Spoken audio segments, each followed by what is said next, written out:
The media is excited again about a new book that exposes President Trump, and this time they've got him on tape. The flavor of the week is Bob Woodward, who is still living off of his fame from exposing the Watergate scandal back in the 70s, after having it literally handed to him. President Trump did make a mistake by actually talking to Mr. Woodward. Many say at the advice of Jared Kushner, what a surprise. And he did use a poor choice of words when talking about the dangers of the pandemic early in the stages of the outbreak. President Trump made it clear that he didn't want to cause a panic, especially in the early days when there were just a small amount of cases. But the liberal media industrial complex is trying to make it seem like he was covering up how bad it really was and he was lying to the American people. We all remember the toilet paper shortage, and good luck getting your hands on some Clorox wipes still to this day. But it wasn't just toilet paper and cleaning supplies. Many grocery stores were almost completely wiped out as soon as the schools closed and all the sports teams canceled their seasons because people rushed to the stores to buy a bunch of canned goods and pasta and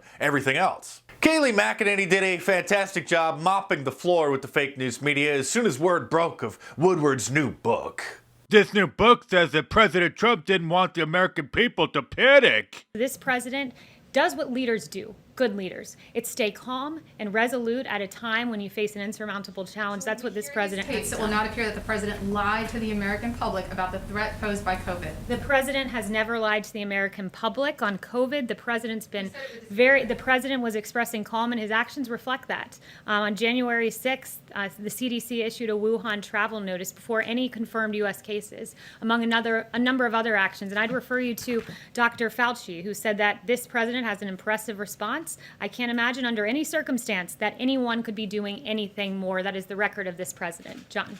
Thank you. According to Bob Woodward's new book, President Trump did nothing to try to prevent the spread of coronavirus. Once again, context matters. That 0 reported COVID cases. The CDC was implementing public health screenings. House Dems were preparing to file their first briefs in impeachment. One reported case, when there was one reported case, the CDC was activating an emergency operations center while Pelosi was releasing a statement criticizing McConnell over impeachment. On January 31st, the president issued a travel ban on China, one that the former vice president called xenophobic. That's what Democrats were doing while this president was acting, and his actions reflect the seriousness with which he took COVID-19. Bob Woodward said that the president never expected things to get this bad. Isn't this a complete failure of his leadership?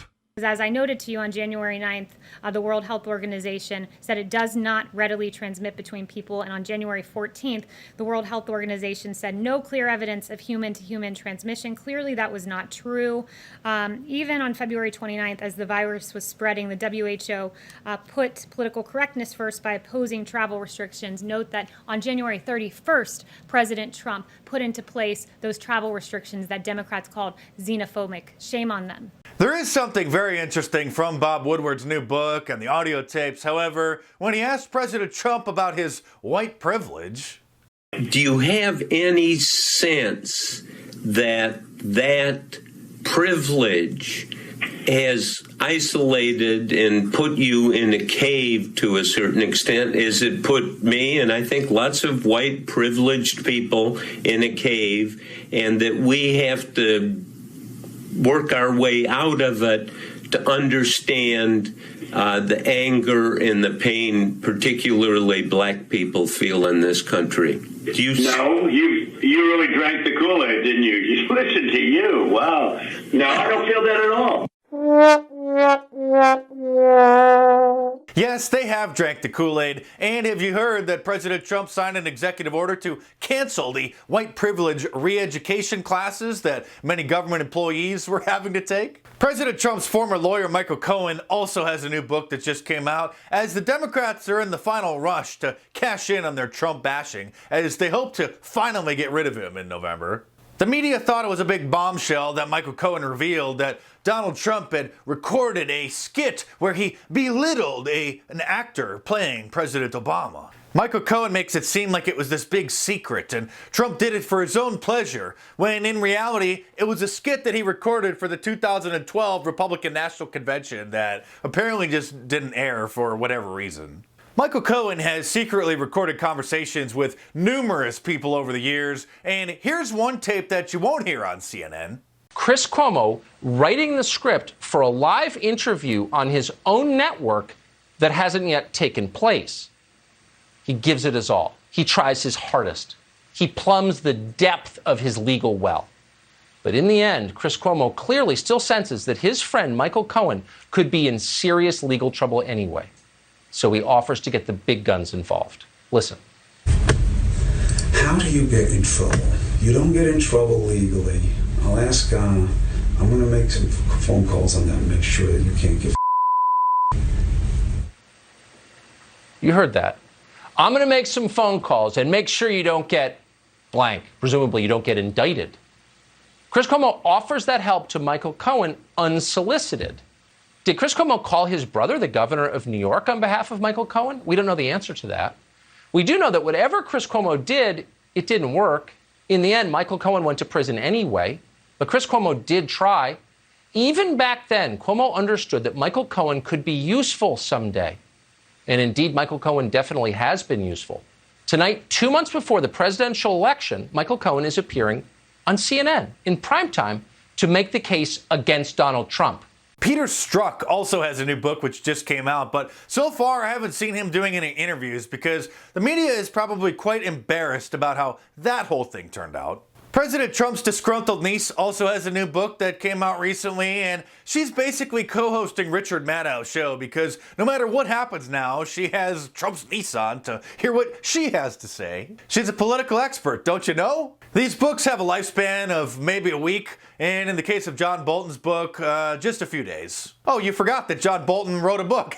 Well, everybody else did too. Even one of Melania's fake friends tried to cash in on the madness, writing a book titled literally Melania Trump, The Rise and Fall of My Friendship with the First Lady. And remember that book titled A Warning, written by Anonymous, a supposed official working in the Trump administration? Oh, you forgot about that too? So did everybody. Remember when they were so excited about Michael Wolff's book because they thought it was going to bring down the Trump administration, and even Hillary Clinton read excerpts from it, I think at the Grammys or the Oscars or something? When's the last time you heard the name Omarosa? She wasted her time writing a book too that had zero impact. There's still a few more coming though. H.R. McMaster, the former National Security Advisor, his book comes out in 2 weeks. Former CIA Director John Brennan also has a new book coming out in early October that I'm sure the media is going to pretend contains some new information that he's never spewed on any of the cable shows before. New York Governor Andrew Cuomo also has a new book coming out, but not necessarily about President Trump. It's about his incredible leadership during the coronavirus pandemic. No, seriously, it's called Leadership Lessons from the Coronavirus Pandemic.